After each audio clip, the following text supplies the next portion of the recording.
Mission میں آپ کو کہیں گے خوش آمدید۔ میں ہوں ہمار سلان اور میرے ساتھ موجود ہیں اظہر علی عابدی صاحب۔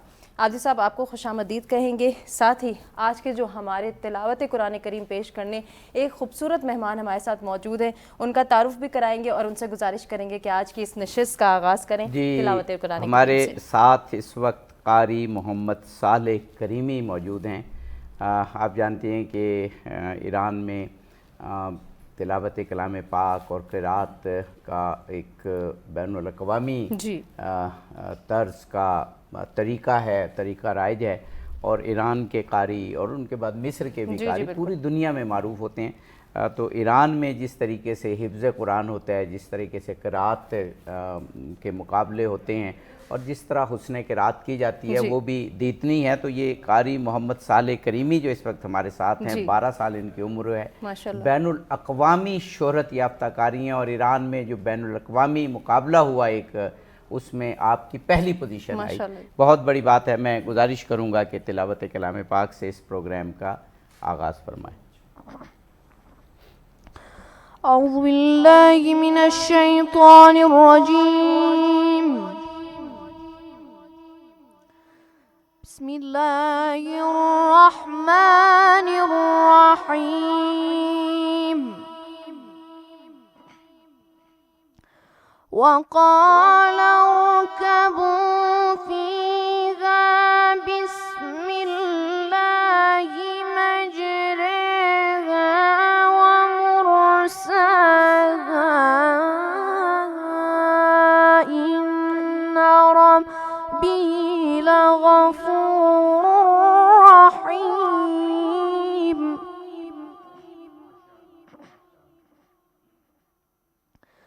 وهي تجري بهم في موج كالجبال ونادى نوح ابنه وكان في معزل يا بني اركب معنا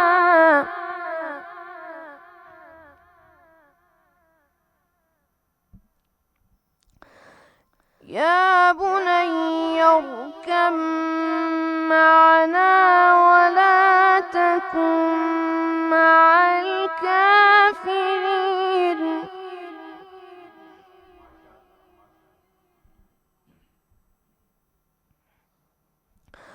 قال سآوي إلى جبل يعصمني من الماء قال لا عاصم اليوم من أمر الله إلا من رحم۔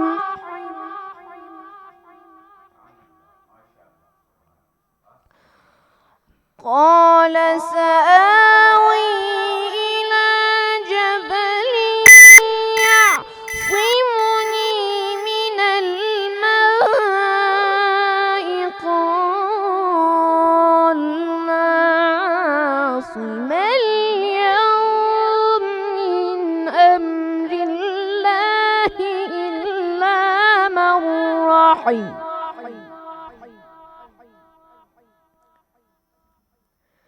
وحال بينهما الموج فكان من المغرقين۔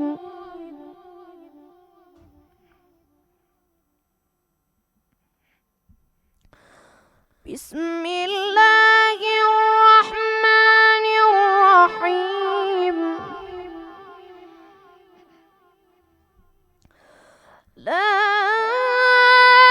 أقسم بيوم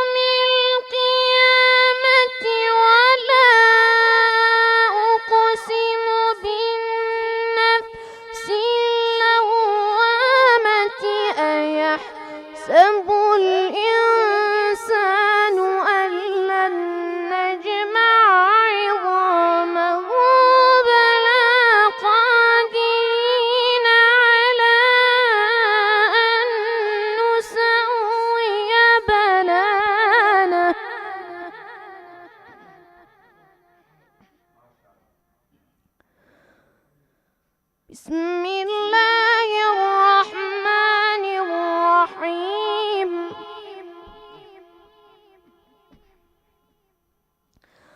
لا أقسم بيوم القيامة ولا أقسم بالنفس اللوامة أيحسب الإنسان أن لن نجمع عظامه بلى قادرين على أن نسوي بنانه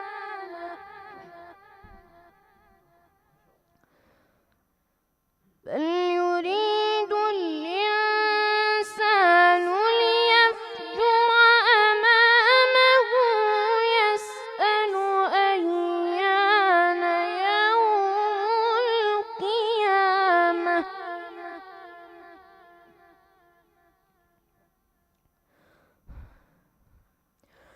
فإذا برق البصر وخسف القمر وجمع الشمس والقمر يقول الإنسان يومئذ أين المفر